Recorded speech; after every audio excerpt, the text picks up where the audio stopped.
welcome to God's 5 Minutes with Pastor Ed Wilson.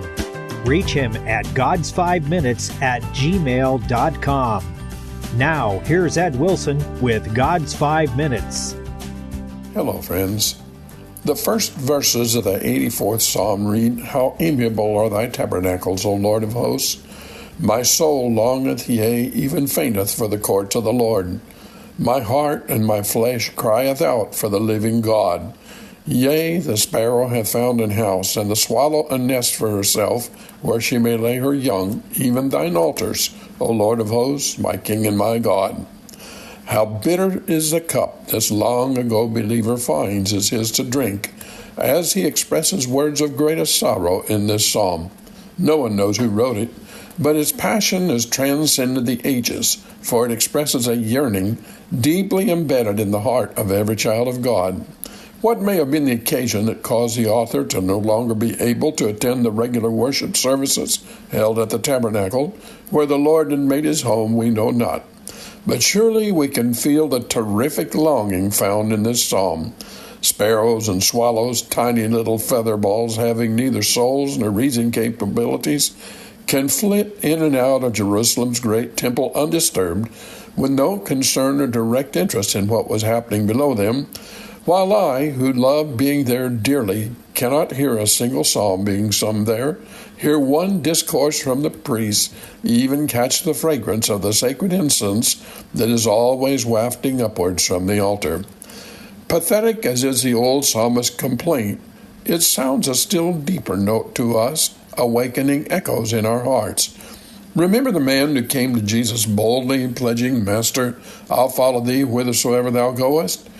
And Jesus' answer, which has some connection to this psalm, "The foxes have holes, and the birds of the air have nests, but the Son of Man hath not where to lay his head."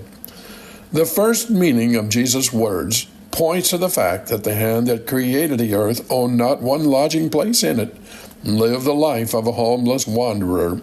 But if we look more deeply at this message, we see how Jesus compared his situation to that of the animal kingdom and found an irregularity. For when the Lord terms himself the Son of Man, he is representing himself as the idealized form of all humanity. You see, there's only one being in this world who does not fit in the world he is in, and that's you and me. Birds' wings were made to fly. The tiger's stripes conceal him in his native jungle. Even ants build their hills and by instinct know how to protect their young. But man, the crown of creation, is an exception to this else universal complete adaptation. The earth, O Lord, is full of thy mercy, but the only creature who sees and says that is the only one who has further to say, "I am a stranger on the earth." He and he alone is stung with restlessness and is conscious of longings and needs which find no satisfaction here. That sense of homelessness is not a sign of inferiority, but of a higher destiny that we alone should bear in our spirits, awareness of something within ourselves, incomplete in the security of any swallow's nest or royal mansion can provide. We have souls.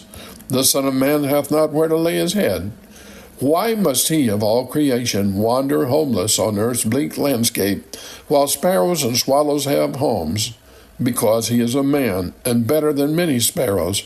Thine altars, O Lord, the psalmist cries, and in crying grasps the fact that animals that do not know what altar means may build nests beside it, and creatures having no notion of who the God is to whom this house is sacred are yet under his protective care. The unrest of the soul that is capable of laying hold on God, of developing a close personal relationship with him, can find in the psalmist's words an assurance that our longing for a new and better world wherein dwelleth righteousness is certain of fulfillment. It is the deepest reason for our longing after God's house. Have you talked to him today? You have been listening to God's 5 Minutes with Pastor Ed Wilson.